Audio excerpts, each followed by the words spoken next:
bombastic side eye, criminal offensive side eye.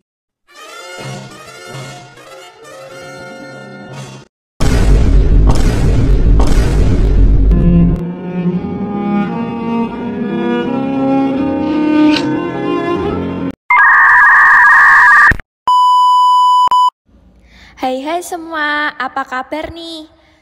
Perkenalkan, nama saya Indi Aryuna dengan NIM 324012 dan teman saya Sri Utami Yanuarika dengan NIM 324019. Kami di sini ingin menjelaskan mengenai prosedur pemeriksaan HIV. Nah, sebelumnya teman-teman udah pada tahu belum apa sih itu HIV? HIV adalah Human Immunodeficiency Virus, merupakan penyebab akut Immunodeficiency Syndrome atau AIDS yang akan merusak sistem kekebalan tubuh. HIV memiliki dua jenis, yaitu HIV 1 dan HIV 2. Pada kebanyakan kasus HIV 1 lebih banyak menginfeksi manusia karena memiliki sifat virulen.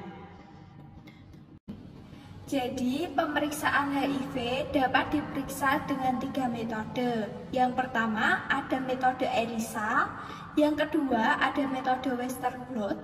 Yang ketiga, metode immunofluorescensi assay. Metode tersebut dapat mendeteksi adanya virus dalam tubuh seseorang. Namun, metode tersebut pada saat window period atau saat tubuh manusia belum membentuk antibodi untuk melawan virus yang masuk. Pada saat window periode adalah waktu di mana virus dapat menular pada orang lain. Selanjutnya, ada satu metode yang lebih unggul dibandingkan metode yang lain, yaitu metode PCR atau polymerase chain reaction. Dia dapat mendeteksi virus HIV pada saat window period menggunakan sampel serum dari pasien. Nah, PCR sendiri dibagi menjadi 3, yaitu ada pra-analitik, analitik, dan pasca-analitik. Dalam tahap pra-analitik meliputi persiapan pasien, persiapan sampel dan reagen, persiapan alat-alat untuk menunjang analitik dari PCR. A few moments later. Tam giác là tác là đánh, giam là nhốt, đánh nhốt là đốt nhánh là thiêu, nhánh là cành, thiêu cành là thanh kiều. Thank you everybody, welcome to the party.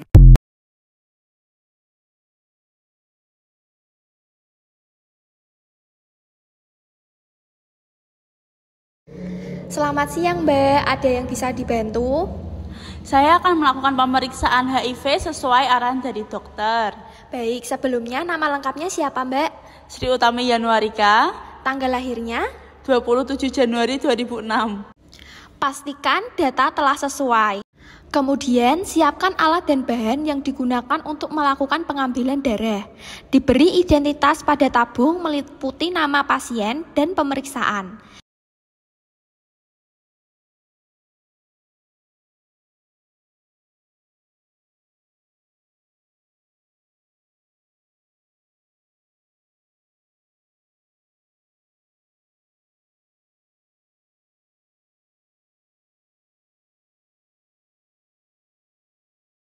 Kemudian dilakukan palpasi, dilakukan perabaan pada vena. Pastikan penusukan pada vena median cubital untuk mengurangi rasa sakit.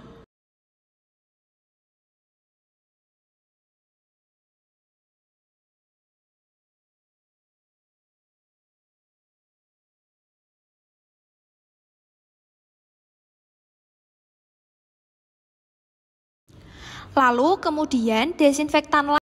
Setelah dilakukan desinfektan pada area penusukan, dapat dilakukan penusukan. Kemudian tusukkan tabung pada jarum vakum dan tunggu hingga tabung terisi penuh dengan darah.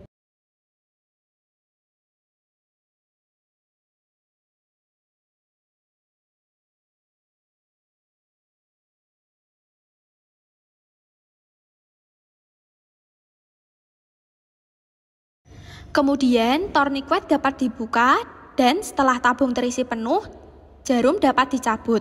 Kemudian beri plester pada area luka tusukan dan ucapkan terima kasih.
Setelah itu, tunggu darah beku. Sembari menunggu darah beku, buat pembanding untuk sentrifuge agar seimbang.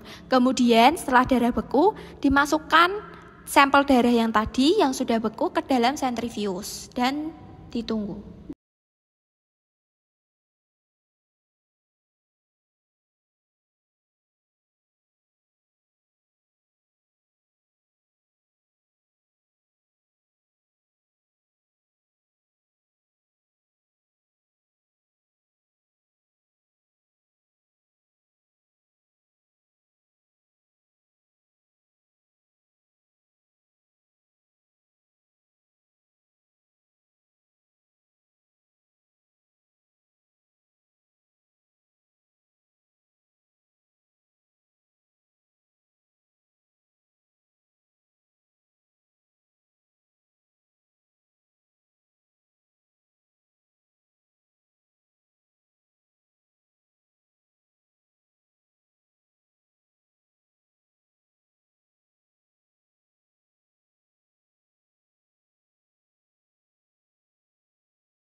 Tam giác là tác là đánh, giam là nhốt, đánh nhốt là đốt là thiêu, nhánh là cành, thiêu cành là thanh kiều. Thank you everybody, welcome to the party.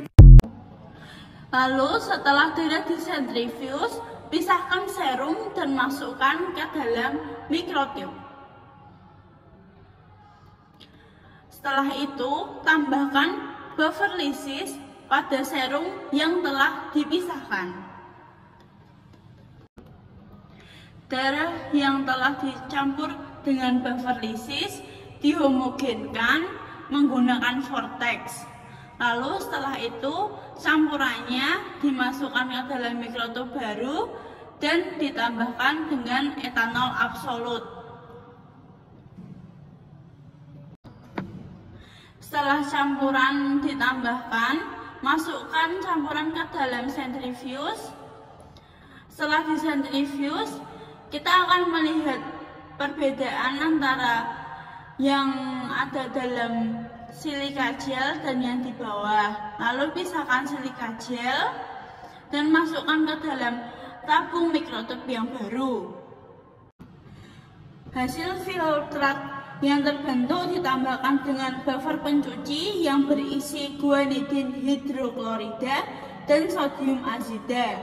Kemudian disentrifuge untuk melarutkan bahan-bahan kontaminan yang masih tersisa pada filtrat RNA. Lalu pisahkan hasil ekstraksi RNA dari campuran. RNA yang tersisa lalu ditambahkan buffer elusi dan disimpan dalam freezer dengan suhu minus 20 derajat Celcius. Hasil ekstraksi RNA akan ditambahkan dalam reaksi PCR yang terdiri dari larutan RT-PCR, dNTP, reverse dan forward primer, probe, dan DNA polimerase. Campuran tersebut kemudian dihomogenkan lalu dimasukkan dalam sumuran-sumuran untuk identifikasi. Setelah sumuran terisi, sampel akan diproses pada alat PCR. Untuk RNA akan diubah menjadi cDNA. A few moments later. Nah, setelah mengetahui apa saja yang dilakukan pada saat pra-analitik, selanjutnya kita akan masuk dalam proses analitik amplifikasi DNA. Pada awalnya, RNA yang ada akan berubah menjadi cDNA dari virus dengan proses reverse transcription selama 30 menit dengan suhu 37 derajat Celcius. Lalu proses activation pada suhu 95 derajat Celcius selama 15 menit. Setelah proses-proses reverse transkriptase selesai, selanjutnya akan dilakukan proses PCR yang terdiri dari denaturasi, annealing, dan extension. Pada proses denaturasi, DNA akan berpisah menjadi dua untai tunggal pada suhu 95 derajat Celcius selama 15 menit. Selanjutnya, pada proses annealing, dua untai tunggal DNA akan membentuk satu untai ganda dengan penurunan suhu pada suhu 56 derajat Celcius selama 30 detik. Yang terakhir ada proses extension yang akan terjadi pemanjangan untai ganda DNA dengan bantuan DNA polimerase pada suhu 72 derajat Celcius selama 45 detik. Siklus denaturasi, annealing, extension akan diulang hingga 40 siklus, sehingga untai DNA yang dihasilkan dari proses PCR berkali-kali lipat lebih banyak. Dengan adanya penambahan probe pada primer akan menghasilkan fluoresense yang selanjutnya akan dideteksi oleh alat PCR.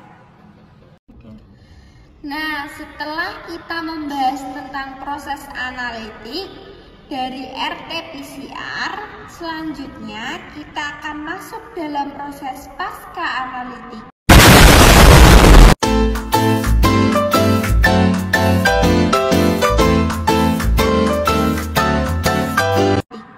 Dalam proses pasca analitik, fluoresensi yang terbentuk dalam sampel akan terhubung dengan komputer dan dapat dilihat atau ada atau tidaknya DNA virus dalam sampel. Kita juga dapat mendokumentasikan hasil RT-PCR sehingga dokter dan pasien dapat mengetahui hasil yang sesungguhnya. Sekian dari saya dan Rika, mohon maaf bila ada salah kata. Terima kasih.